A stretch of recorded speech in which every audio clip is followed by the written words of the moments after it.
મિત્રો આવી ઘણી બધી ગુફાઓ હજી આપણે જોવાની છે, તો તમે વિડીયો ચાલુ રાખજો પ્લીઝ.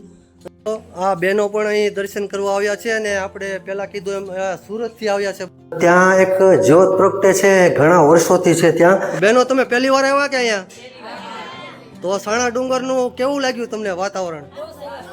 મિત્રો આ કમળના ફૂલ છે ત્યાં એકદમ નજીક જ અહીં 3 શિવલિંગોના દર્શન થાય છે. તમે જોવા જેવી એક બીજી પણ વસ્તુ છે કે જ્યાં ભીમે લગ્ન કર્યા હતા એ મંડપ હજી ત્યાં એ ડુંગરની અંદર તમને જોવા મળશે. અને એ ડુંગરની અંદર બીજી પણ ઘણી બધી ગુફાઓ છે. એમ જોઈ શકો અહીં ગુફાની અંદર એક રસોડો છે. દોસ્તો આજે વહેલી સવારે હું જાગી ગયો અને આ સુંદર પક્ષીઓ મને આકાશમાં ઉડતા જોવા મળ્યા અને હું જાગીને તૈયાર થઈ ગયો, કારણ કે મારે જવું હતું સાણા ડુંગર. હું તૈયાર થઈને નીકળી ગયો સાણા ડુંગર તરફ જવા માટે.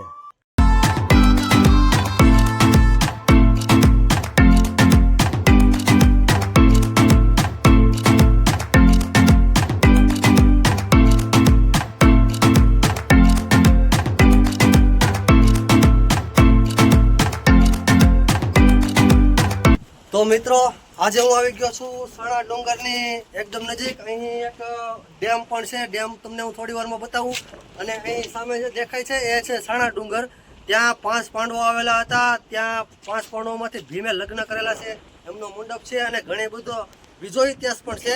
તો પહેલાં આપણે જઈએ સાણા ડુંગર અને ત્યાં જઈને હું તમને બધો ઇતિહાસ કહું અને પછી એ બધું રૂબરૂ તમને બતાવું. તો તમે આ વિડીયોમાં બન્યા રહેજો અને વિડીયો તમે લાસ્ટ સુધી જોજો, કારણ કે આવી વિડીયો તમને બીજી કોઈ પણ જગ્યાએ નહીં મળે. સાણા ડુંગરની તો ઘણી બધી વિડીયો બનાવેલી છે બધા દોસ્તોએ, પણ હું જે વિડીયો બનાવું છું એ સૌથી અલગ છે, એટલે તમે વિડીયો પૂરી જોજો. તો ચાલો જઈએ સાણા ડુંગર.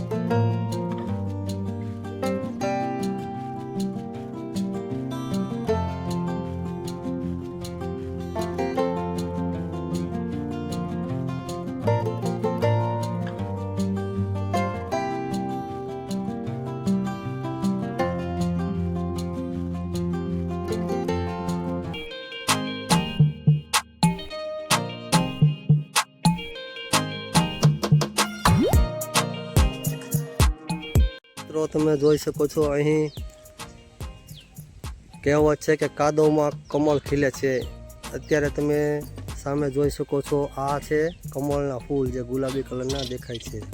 મિત્રો તમે સાણા ડુંગર આવો એટલે રસ્તામાં તમને અહીંથી જે ઢાળ છે નીચે ઉતરો એટલે આ સાઈડમાં જ આ કમળ આવે છે જે સવારમાં ખીલેલા હોય છે. મિત્રો આ કમળના ફૂલ છે ત્યાં એકદમ નજીક જ અહીં 3 શિવલિંગોના દર્શન થાય છે. તમે જોઈ શકો છો વિડીયોમાં.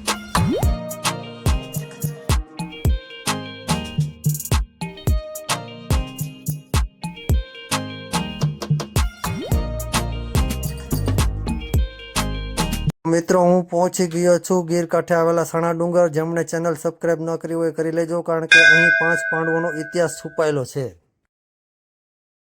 તો મિત્રો આજે હું આવી ગયો છું ઉના તાલુકાના ટેંબી ગામ પાસે આવેલા સાણા વાક્યા, અને સાણા વાક્યાથી હું આવી ગયો છું સાણા ડુંગર. મિત્રો સાણા ડુંગરમાં ખૂબ જ જૂનો ઇતિહાસ દબાયેલો છે, એ ઘણા લોકો જાણતા નથી, પણ મને જ્યાં જેટલી ખબર છે એટલું હું તમને આ વિડીયો દ્વારા તમને બતાવીશ. અને અહીં 5 પાંડવો પણ આવેલા છે અને 5 પાંડવોમાંથી ભીમે અહીં લગ્ન કરેલા હતા.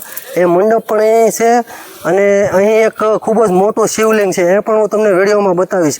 અને તમે આ મારી પાછળ જુઓ, અહીં ઘણી બધી ગુફાઓ છે, એ ગુફાઓ પણ આ વિડીયોમાં તમને જોવા મળશે. અને અહીં 4 મઢવાળી માતાજીનું મંદિર પણ છે.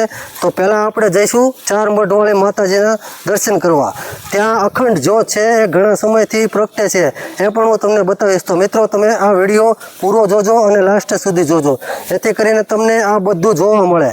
તો ચાલો મિત્રો જઈએ 4 મઢવાળી માતાજીના દર્શન કરવા. તો મિત્રો આ છે વિજયભાઈ, મારા માસીભાઈ છે, એમનું ગામ છે સાણા વાક્યા, અને અમે બંને સાથે સાણા ડુંગરમાં માતાજીના દર્શન કરવા જઈએ છીએ. તો મિત્રો ચાલો જઈએ માતાજીના દર્શન કરવાના. તમે પણ ચાલો.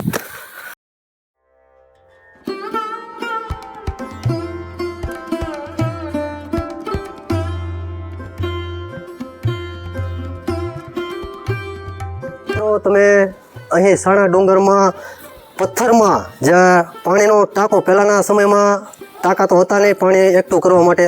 તો અહીં તમે જુઓ નીચે અહીં પાણીનો ટાંકો છે એ ભીમ 5 પાંડવો છે એ સમયનો છે. તો તમે જોઈ શકો છો એ ટાંકામાં હજી પાણી છે. તમને કદાચ વિડીયોમાં દેખાતું હોય કે ન દેખાતું હોય પણ પાણી અંદર છે અને એક ડેટકો પણ અંદર છે, એ તો નહીં દેખાય તમને. અને હજી આ ટાંકામાંથી પાણીનો યુઝ કરવામાં આવે છે. તો મિત્રો હું આજે આવી ગયો છું સાણા ડુંગર અને આ છે 4 મઢવાળી માતાજીનું મંદિર. તો આપણે જઈએ મંદિરની અંદર માતાજીના દર્શન કરવા માટે. તો તમે પણ વિડીયોમાં બન્યા રહેજો. અને અહીં તમે જોઈ શકો છો મંદિર તો અહીં છે જ અને અહીંની ચારે બાજુનો વ્યૂ તમે જુઓ કેટલો સરસ લાગે છે. મિત્રો આ વ્યૂ ચોમાસામાં કંઈક અલગ જ હોય છે.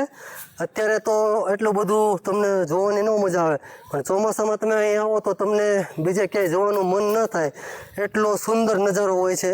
કારણ કે આ છે ગીરનો નજારો આખો અલગ જ હોય છે.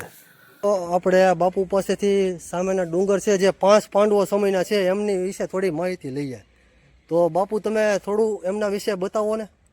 આ તો વાત તો બહુ વખતનું આ ગુફાઓ છે. ભીમસોરી, હાથીખાનું, ગંધારીનો મેલ, પાણીના કૂવા, એ બધી એની સાબિતી અત્યારે છે. એની માથેથી આપણે કહીએ કે પાંડવોનો છે, ભીમના શંકર છે ઉપર ગુફા ડુંગરે. તો બાપુએ આપણને માહિતી આપી એ બદલ આપણે બાપુને વંદન કરીએ. અને હું આવી ગયો છું માતાજીના મંદિરની એકદમ નજીક અને હવે અહીં તમને અમારી પાછળ જે દેખાય છે ત્યાં જ છે માતાજીનું મંદિર. તો ચાલો જઈએ માતાજીના મંદિરે દર્શન કરવા માટે. મિત્રો તમે જોઈ શકો છો અહીં એક આ ગુફાની અંદર શિવલિંગ પણ છે અને કરણભાઈ અને વિજયભાઈ મારા મહેશભાઈ ત્યાં ભોળાનાથના દર્શન કરે છે. તમે જોઈ શકો છો આ શિવલિંગ ગુફાની અંદર છે.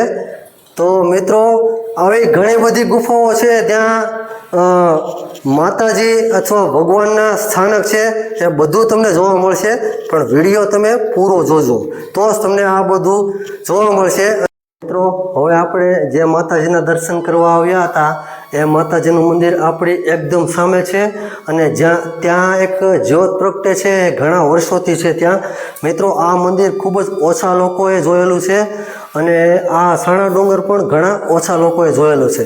તો મિત્રો તમે વિડીયો જુઓ અને આ વિડીયો એકબીજા મિત્રોને શેર કરજો જેથી બીજાને પણ ખ્યાલ આવે કે સાણા ડુંગર ક્યાં આવેલો છે અને સાણા ડુંગરનો ઇતિહાસ શું છે અને સાણા ડુંગરમાં શું શું જોવાલાયક સ્થળો છે. તો મિત્રો ચાલો જઈએ આપણે માતાજીના દર્શન કરવા.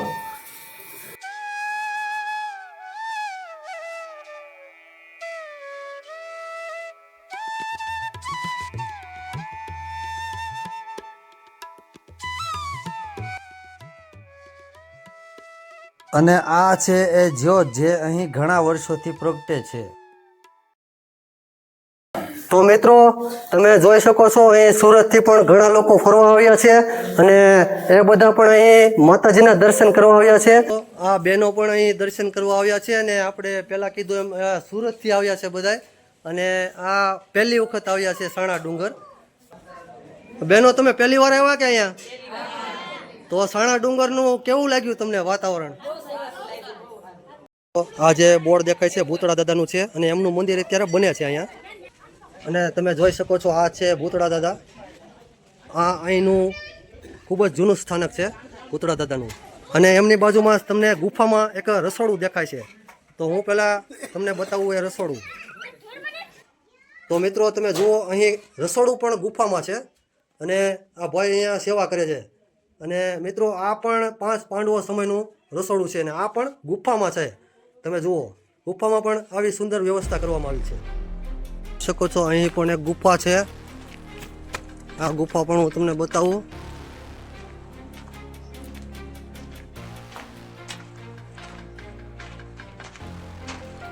તમે જુઓ આ ગુફામાંથી તમને ડાયરેક્ટ સેલ્ફી પોઈન્ટ દેખાશે જે અહીં બનાવવામાં આવ્યો છે. સામે જે દેખાય છે એ સેલ્ફી પોઈન્ટ છે અને આ પાછળનો રસ્તો છે સાણા ડુંગરનો.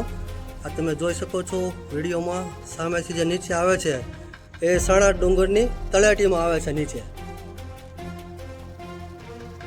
તો મિત્રો આવી ઘણી બધી ગુફાઓ હજી આપણે જોવાની છે તો તમે વિડીયો ચાલુ રાખજો પ્લીઝ અને વિડીયો પૂરો જોજો.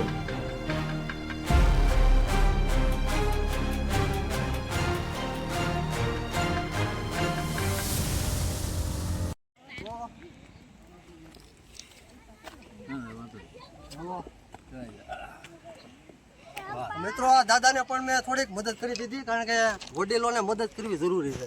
અને મિત્રો અહીંયા આપણે જોઈએ કે અહીં એક નાનું મંદિર છે, એ ડુંગરા ઉપર છે.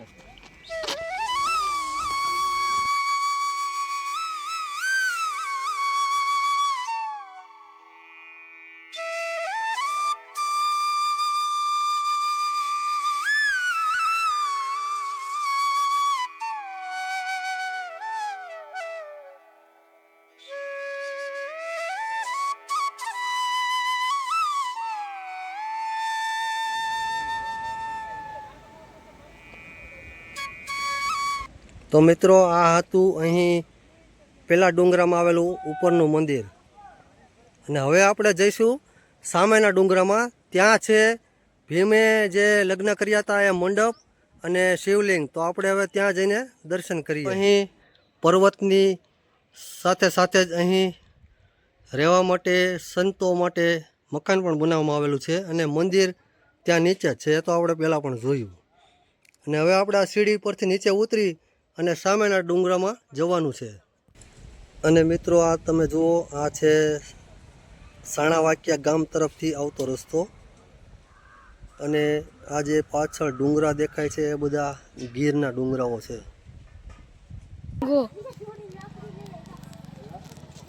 તો મિત્રો આપણે આ ડુંગરે માતાજીના મંદિરના તો દર્શન કરી લીધા. અને હવે આપણે જઈએ સામેના ડુંગરે. ત્યાં છે ભીમે લગ્ન કરેલા એ મંડપ. તો આપણે પણ જોઈએ એ મંડપ. તો તમે વિડીયોમાં બન્યા રહેજો અને વિડીયો પૂરો જોજો. તો હવે આપણે જઈએ ભીમે જ્યાં લગ્ન કર્યા હતા એ મંડપ. અને ત્યાં એક શિવલિંગ પણ છે. એનો આકાર ખૂબ જ મોટો છે, અંદાજે 20 થી 25 ફૂટ ઊંચું શિવલિંગ છે. એ પણ પથ્થરમાંથી બનાવવામાં આવેલું છે. મિત્રો તમે આ બોર્ડમાં જોઈ શકો છો, અહીં છે ભીમની ચોરી, એટલે કે ભીમનો મંડપ. 5 પાંડવોમાંથી જે ભીમ હતા એમનો મંડપ અહીં ઉપર છે અને શિવલિંગ પણ છે. તો મિત્રો આ રસ્તેથી આપણે જવાનું છે. રસ્તો થોડોક ડેન્જર છે. મિત્રો આ હતો મારો સાણા ડુંગરનો પહેલો ભાગ, જેમાં મેં તમને બતાવ્યું સાણા ડુંગર પર આવેલું ચારમઠવાળી માતાજીનું મંદિર. તો હવે આપણે બીજા ભાગમાં જોઈશું જ્યાં ભીમે લગ્ન કર્યા હતા એ બધી ગુફાઓ. તો મિત્રો ટૂંક સમયમાં આવશે મારો બીજો ભાગ. બીજા ભાગમાં તમને જોવા મળશે એક સાથે 100 હાથી સમાઈ જાય એવડી મોટી ગુફા. તો આ ચેનલને સબસ્ક્રાઈબ કરી લેજો.